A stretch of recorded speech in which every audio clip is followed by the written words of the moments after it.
Donc on m'a demandé de faire un cours introductif sur la réathlétisation. N'hésitez pas à intervenir parce que la définition, vous allez voir, est assez obscure. Donc je ne vais pas vous proposer quelque chose qui est figé dans le marbre, quelque chose que vous pourrez retrouver forcément avec tous les interlocuteurs. Mais c'est plutôt ma vision de la réathlétisation après quelques années de travail dans ce domaine-là. Donc tout est discutable, tout est sujet à critique et à discussion, et je suis assez ouvert là-dessus pour faire avancer la chose. J'aime bien la petite phrase introductive que je mets sur le PowerPoint parce que je trouve qu'elle elle représente bien ce qu'est la réathlétisation et l'objet et surtout l'utilité de la réathlétisation. Parce qu'on a des habitudes, vous le savez, les entraîneurs ont souvent des habitudes, c'est à partir du moment où le blessé n'est plus blessé ou que l'entraîneur a le feu vert du médical, rouler jeunesse, c'est parti. On peut s'entraîner à 100% et généralement c'est là où on commence à avoir des problèmes. Donc déjà, comment définir la réathlétisation? Tout le monde a sa définition. Quelle différence avec la rééducation? Souvent, là, vous allez voir, la frontière, elle est mince. La notion de rééducation, quand vous cherchez un peu sur Internet ou dans les ouvrages, vous allez trouver plein de définitions, c'est assez bien codifié, il n'y a pas de souci là-dessus, il y a toujours les notions de santé, notions de patient, l'aspect médical qui entoure un peu ce domaine-là, c'est assez clair là-dessus et la stratégie forcément elle est uniquement centrée sur la santé du patient. Et vous verrez que moi je ne parle pas de patient. Là où forcément la réathlétisation va essayer un peu de trouver son champ dans des aspects un peu différents. Donc le contexte sportif, c'est forcément là où la différence va se faire principalement. Forcément, quand on est dans un cabinet de kiné, la plupart du temps, l'aspect sportif, il est sous-jacent bien évidemment, mais il est vraiment mis entre parenthèses. La réathlétisation va remettre un peu à l'honneur justement l'aspect sportif et c'est là que ça va se différencier. Donc on parle aussi de rééducation fonctionnelle ou motrice. C'est là où on a certains kinés, notamment à l'INSEP spécialisés dans la trauma du sport, qui vont essayer d'intégrer la pratique sportive dans son ensemble le plus possible. Donc, vous pouvez voir à l'INSEP déjà tout un ensemble d'appareillages, de musculation, de cardio qui permettent un peu de travailler dans ces aspects un peu généraux, comparés aux kinés libéraux qui n'ont pas forcément ces appareillages-là. Alors à ce moment-là, où est-ce que va se situer la réathlétisation ? Pour moi, elle se situe dans le chemin qu'on va faire entre l'univers sportif global et la discipline de spécialité. C'est-à-dire ne plus voir le sportif, déjà c'est ne plus voir le patient comme un patient, mais comme un sportif, et désormais ne plus voir le sportif uniquement comme un sportif, mais comme un boxeur, un escrimeur, un basketteur, un rugbyman ou autre chose. Et là forcément, l'approche qu'on va avoir du travail avec cet ancien patient ou ce toujours patient, il va être sensiblement différent. J'ai trouvé une définition, j'ai mis beaucoup de temps à trouver une définition sur Internet.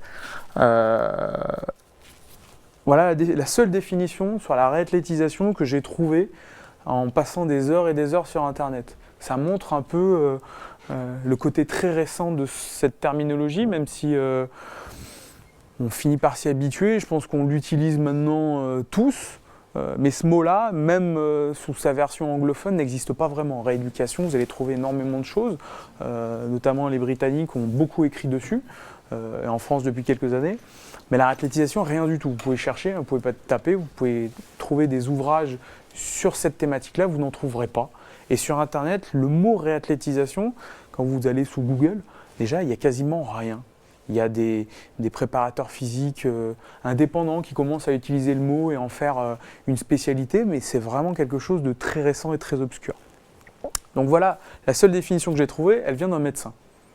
Elle vient d'un médecin et pour lui, c'est vraiment un continuum qui partirait de quelque chose de très médical à quelque chose de moins en moins médical et de plus en plus sportif. Et c'est un bon résumé à mon avis.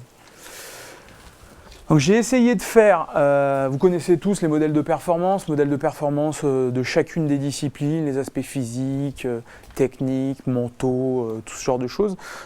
J'ai essayé de m'amuser en me disant, est-ce qu'il y aurait un modèle de performance de la réathlétisation ?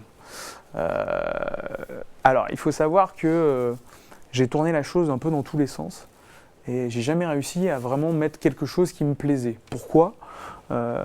Parce que le fait d'écrire quelque chose sur un PowerPoint faisait que je figeais quelque chose dans du marbre, là où la réathlétisation, finalement, on se rend compte que c'est quelque chose qui n'est jamais figé et qui est en mouvance perpétuelle. Donc en fait, j'aurais aimé, mais alors ça c'est mes limites informatiques personnelles, j'aurais aimé que les choses soient vraiment modulables, qu'il y ait une cinétique qui se fasse entre les choses, que tout puisse être interlié à un moment donné, ne plus l'être de plus en plus, et ainsi de suite. Mais forcément, c'est délicat. En tout cas, j'ai réussi à isoler certaines thématiques dans un contexte forcément qui est à peu près le même pour tous les sportifs de haut niveau. L'environnement social et sportif, l'hygiène de vie, l'aspect paramédical de la rééducation et des soins médicaux, c'est forcément le socle commun pour tout le monde. Et la réathlétisation, là, va intervenir à travers, je pense, 5 champs. Après, on peut les redéfinir différents, mais 5 champs d'intervention globaux. Ces 5 champs, donc, préparation physique adaptée, qui pour moi, vous allez voir, on va en discuter, représentent parfois quasiment la totalité de la réathlétisation, en tout cas une grande partie, et ce du début à la fin. La réathlétisation mentale, donc ça c'est une formulation totalement personnelle qui n'engage que moi. Je le justifierai par la suite, mais je pense qu'il y a un aspect psychologique qui est essentiel. La spécificité de la pathologie, forcément, on ne peut pas traiter quelqu'un qui a un croisé comme quelqu'un qui a une entorse du genou. Forcément, il y a des aspects totalement différents pour appréhender le travail. La reprogrammation motrice, je le développerai de façon plus importante, mais elle est forcément liée au traumatisme de la blessure, on y reviendra, et forcément tout le travail de déséquilibre et de compensation qui est déjà bien entamé par tout le travail du staff médical, mais on a quand même un rôle à jouer là-dessus qui est assez important. Il n'y a pas de questions là-dessus ? On peut, n'hésitez pas hein, s'il y a quelque chose. Donc d'abord, quel chemin emprunté pour la réathlétisation? La première fois où on m'a mis en blessé entre les mains, on m'a dit bah voilà, il a telle pathologie, débrouille-toi, ça serait bien qu'il revienne. Ok, donc la pathologie en l'occurrence c'était un problème de genou, un syndrome rotulien, bon, quelque chose qui n'a rien de bien compliqué, c'était un rugbyman. Et c'est une maladie qui était chronique chez lui. Enfin, c'était une pathologie qui était chronique chez lui. Et là, je me suis posé des questions. Mais je fais quoi? Je commence par quoi? Il a besoin de quoi? Comment est-ce que je vais évoluer derrière? Qu'est-ce que je mets en parallèle? Comment est-ce qu'il peut s'insérer dans les entraînements? Est-ce qu'il peut? Est-ce qu'il peut pas? Est-ce qu'il doit rester dans le groupe? Est-ce qu'il doit en sortir? Je me suis retrouvé face à finalement quelque chose qui me paraissait, quand je le gérais pas trop, quelque chose d'assez simple, est devenu très complexe à partir du moment où j'étais le référent de ce problème-là. Là où on se reposait beaucoup sur le staff médical, je me suis rendu compte qu'il y avait énormément de travail à faire en parallèle et que je ne pouvais pas uniquement attendre du médical que tout se fasse. Donc voilà, je me suis posé ces questions-là, et notamment la grande question des tests, on y reviendra dessus, mais qui est assez problématique dans la mesure où on récupère un blessé. Donc comment savoir à quel moment il peut véritablement se réentraîner normalement à partir du moment où on ne connaît pas sa forme initiale et ses référents initiaux. C'est quelque chose de très compliqué, donc on va en discuter. En tout cas, je pense que mon meilleur allié dans cet aspect, ça a été la sensation. C'est le jour où j'ai compris que en fait, celui qui allait répondre à ces questions-là, c'était pas moi. C'était le rugbyman en question qui avait toutes ces réponses. Et le jour où j'ai compris que les réponses, c'était lui qui les avait, c'est là où j'ai commencé à pouvoir trouver ce chemin-là, le chemin de la réathlétisation.